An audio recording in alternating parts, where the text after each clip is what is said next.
Hello friends, my name is Daniel Williamson and I'm the founder and director of New Horizons Christian Academy. I want to thank you so much for your encouragement and for your support in this year's Dream Ride. We've put together just a short documentary, a thank you, if you will, so that you can see firsthand and see for yourselves the great accomplishments that this year's horsemanship program and Dream Ride produced. Really, it partnered with the Holy Spirit to see the heart of a boy turned into the heart of a man. So thank you, and I hope you enjoy this short video. I just want to let you all know out there how much we appreciate you guys trusting us with the heart of a boy. The different things that New Horizons Horsemanship, New Horizons, Pastor Daniel, and the staff, really what matters is a boy's heart. And the going on the ride is awesome, and being able to go on different trips and do things with the boys is just a tool to be able to get to their heart. And so you all have been so kind and generous in donating and pledging and by the mile and with this ride, the Dream Ride, and I just kind of wanted you guys to get a feel for what you're sowing into. That yeah, we're able to finance our horsemanship program and finance the ministry and keep things going for another year. But what it's really about is it's really about transformation from the inside out. That the Lord gives us an opportunity to see God's work, God's word, His word manifests through the heart of a boy. Hi, my name's Carson. This is my horse ranger, and I've been working with him since April. Tyler Nephew. I turned 15 in March. This year, of March. I was 14 when I came into the program. My name is Alex Richard. I'm from Las Vegas, Nevada. I'm currently 16 years old, and this is my life.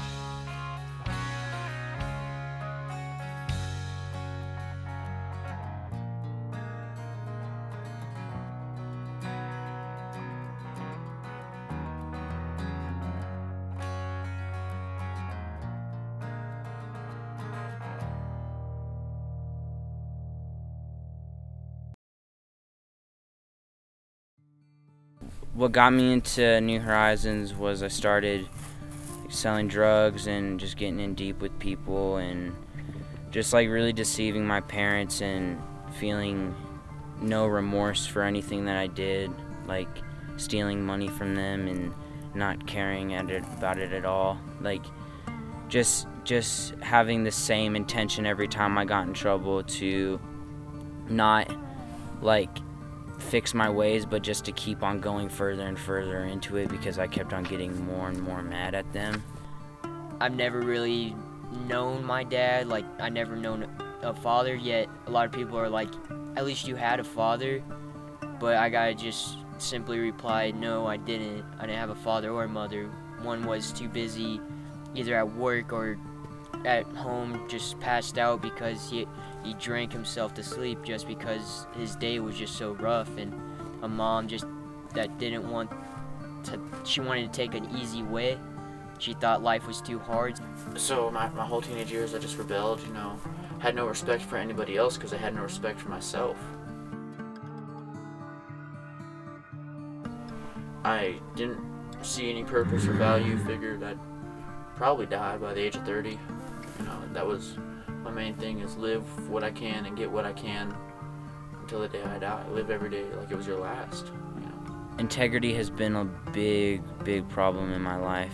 Just always, my parents just were never able to like leave me alone after a while. Like I'd have to go everywhere with my mom because they didn't have the faith that I would not go into their room or just do stupid stuff. So like it came to the point where my parents put a lock on their door so I couldn't go in to their room at all. Suicide was becoming one of my only options. I didn't really have anybody to help me out along the way, and I didn't really want to go and do it. I just wanted to isolate myself and not have anything to do with the world. My mom was my best friend.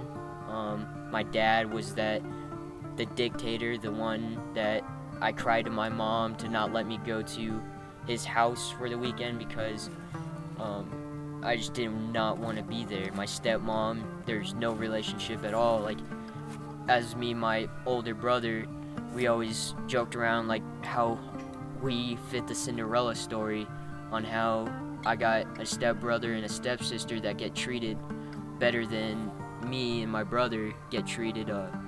We kind of joked around with that, and soon I took it to heart, and I left.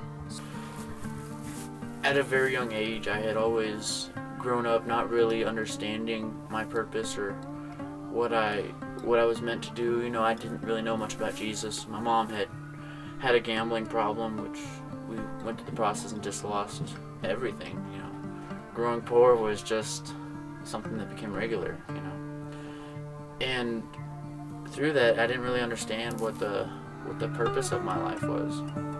I didn't really understand that my life had value. I'd never heard that before.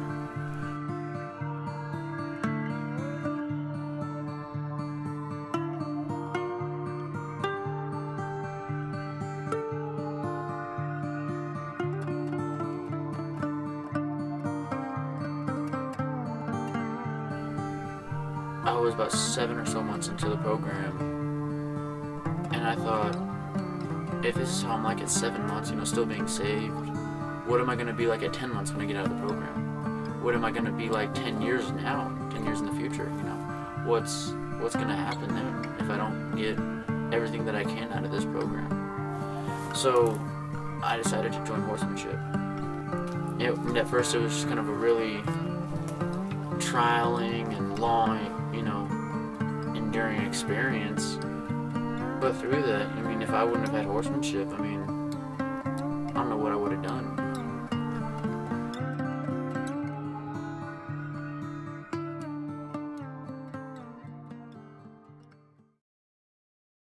The horses are just tools to get closer to that.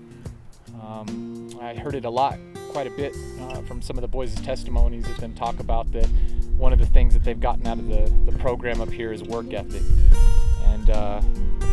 And that really makes me proud, because I think there's a lot of boys out there that come to us, that come into the program, that, you know, they've never been asked to do a simple chore, never been taught how to do a simple chore, or nobody's, you know, taken the time with them to teach them how to do a job and then come back and check on it, and to encourage them and to let them know that there was a job well done, and to that they would have pride in the way that they work. And I think that's a big thing for a lot of the kids that come out here, because a lot of boys, when they show up, they don't have a lot of confidence. They're kind of ashamed from some of the choices that they've made in the past, and they don't carry much self-esteem with them anymore. And so that's one of the things that we want to help them build back, is that value in themselves. And a lot of times that happens through just good, old-fashioned, old-school, just good hard work and encouragement. And I think all men were made to work, to cultivate something, to work hard, and that fulfills a spot in them. It fills a spot in their heart. It means a lot to a kid, to a man, when he's able to come out here and to work and to see his hard work, and then to see that he did a good job and that somebody's proud of that work that he did. So I do think that work ethic is a big part of it. I think in today's society, with kids and boys, and especially in the teenage years, it seems like at times, from what I see, it seems like the world has gotten away from that. Just that good old work ethic, and I think that's a big thing with these boys out here, is and then the motivation of it, because it's not just work for some random thing. They're working to take care of their horse. They're working to care for their horse, and I think that's a big part of it too, and adds a little bit extra motivation for them, because if they want to ride, they've got to work, and all the boys want to ride. They all want to have a relationship with their horse. And the other thing I see is I've really seen it develop a lot of patience and self-control in some of the boys that get frustrated real easy.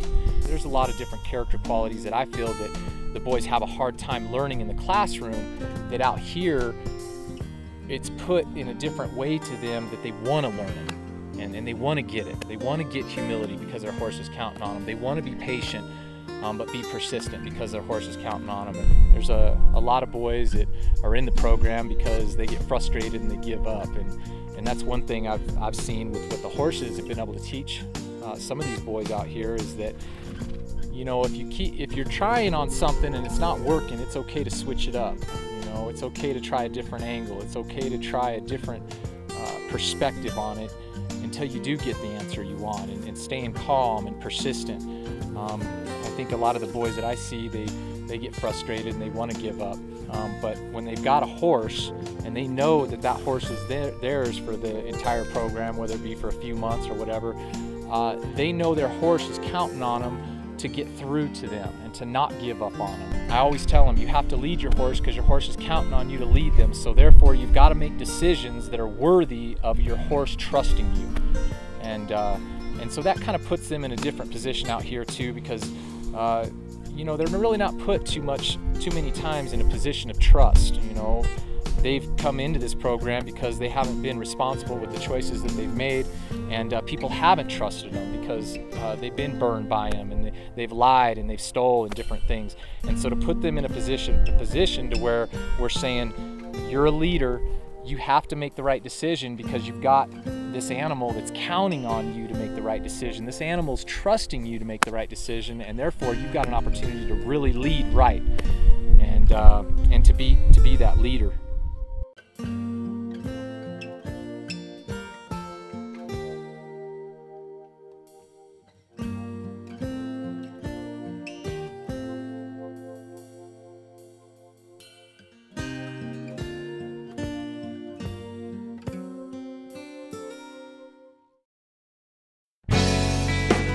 Certain reasons that Brady gave me Ranger was because, like, he was high energized, and he has been a struggle to take care of sometimes. He gets frustrating, but you know, like, I haven't given up on him, and like that's exactly how my parents have been. Like, they've never given up on me, and it's just like that kind of respect thing, like never giving up on someone, and even how hard they fall and how much they hurt you, like, you should always be there for them and help them and care for them and provide for them. And that's like one thing that I've really learned here, is that my parents really do love me. They're not just out to get me and stuff. They're always just gonna have that unconditional love for me, and they're always gonna be there. It's like you put two troubled teens together and pretty much have them get along, and having them work together in the same time they're trying to straighten out their lives. Now they're working together to improve not only my life but the horse's life. And really, all in all, like, I feel like every time I come to the ranch, my horse teaches me more than I would ever thought of. Like, I've learned more about myself, my anger, my real personality. Like, it's pretty awesome how my personality is my horse's personality. Like, we're pretty much identical. He's really taught me really how to control my anger, how to be a leader, to push through when I don't feel like something's working. I usually just want to keep on doing the same thing that's not working until it eventually works, but that's not how it goes. Like, so he's taught me how to try something new. If something's not working, go for a different, like, outcome, different way. So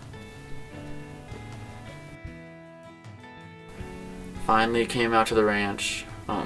Things started to slowly piece together. I wasn't really understanding, you know. It was, yeah, I get to shovel poop all day with my horse, you know, and then ride for 10 minutes, you know. But then I figured, like, the riding's not supposed to be the fun part, you know. It's the experience, spiritually and physically, that you get to develop and understand.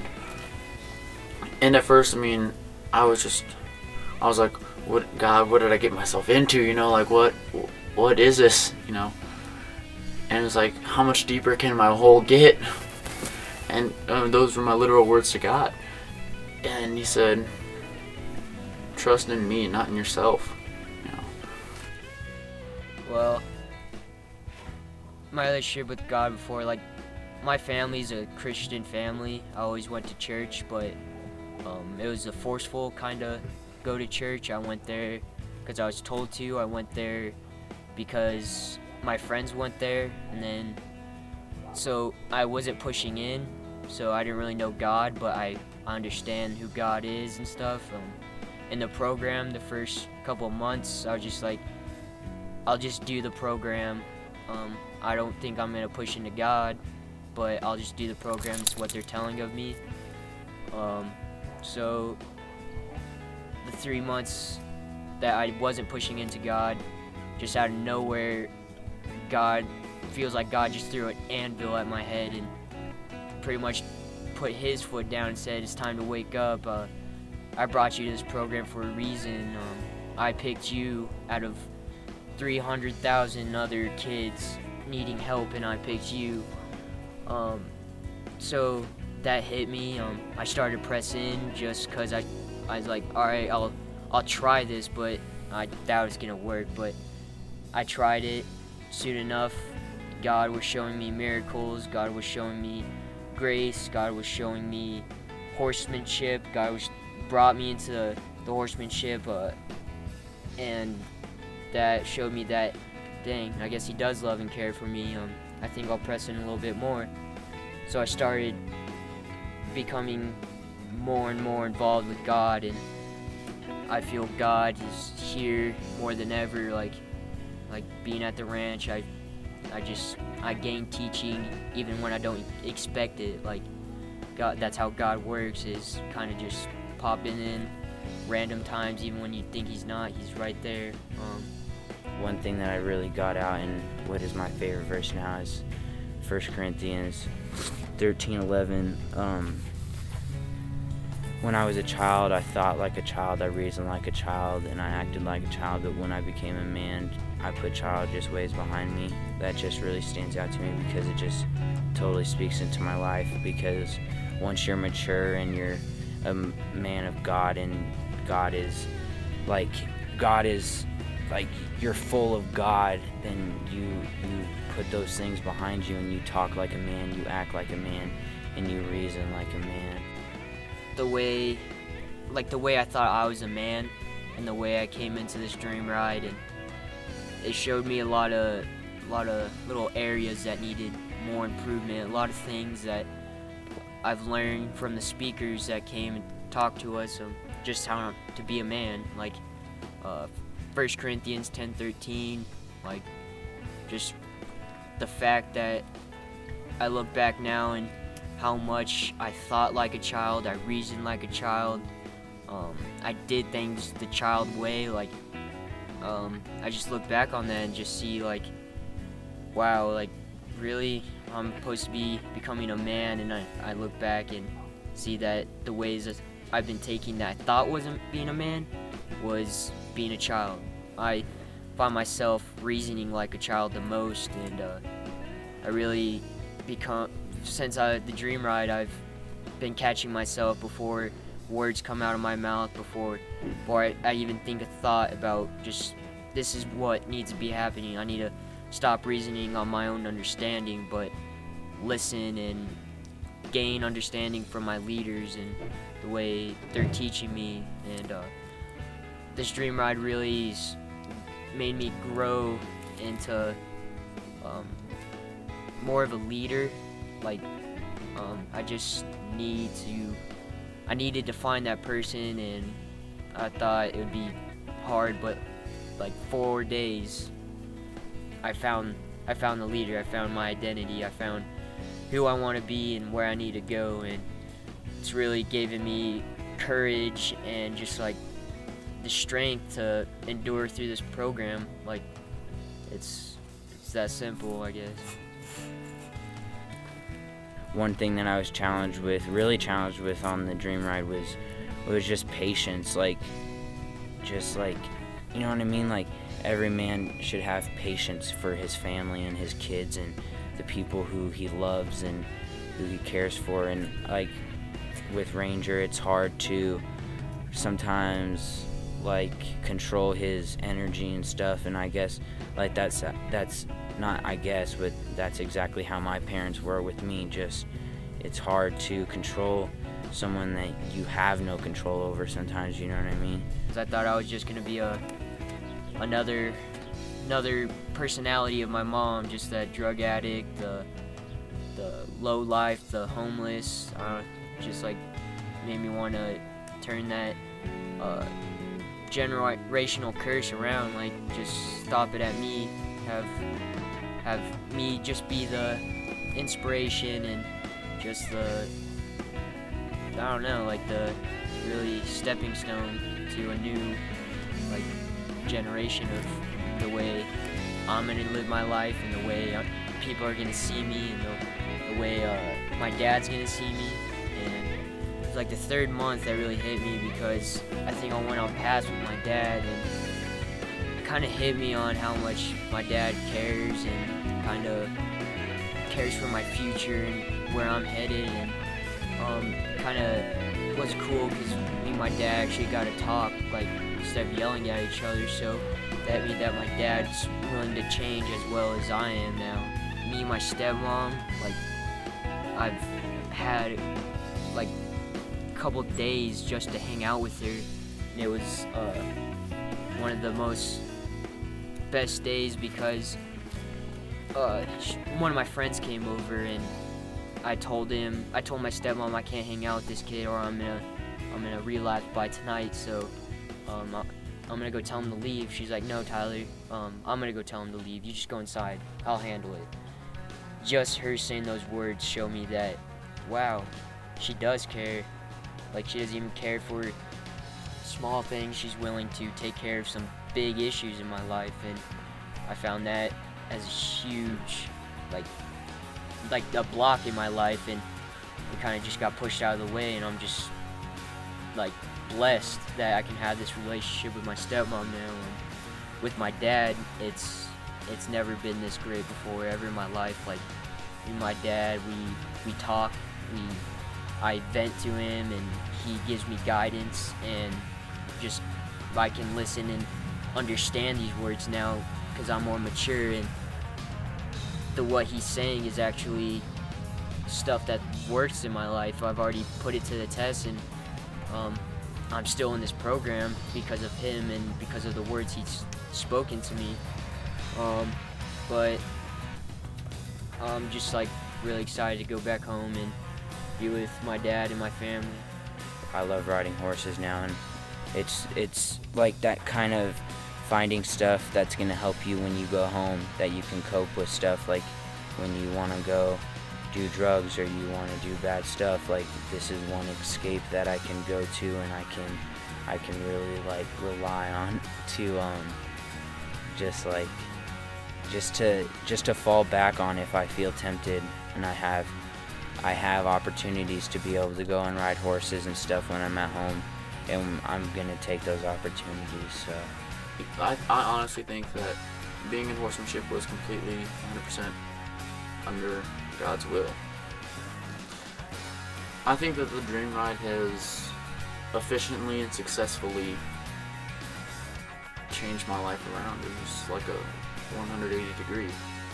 And that horsemanship isn't really a part of New Horizons, it's a part of teens' lives. It's more than just some program where we get to go and ride horses. It's a program where we get to go and become men.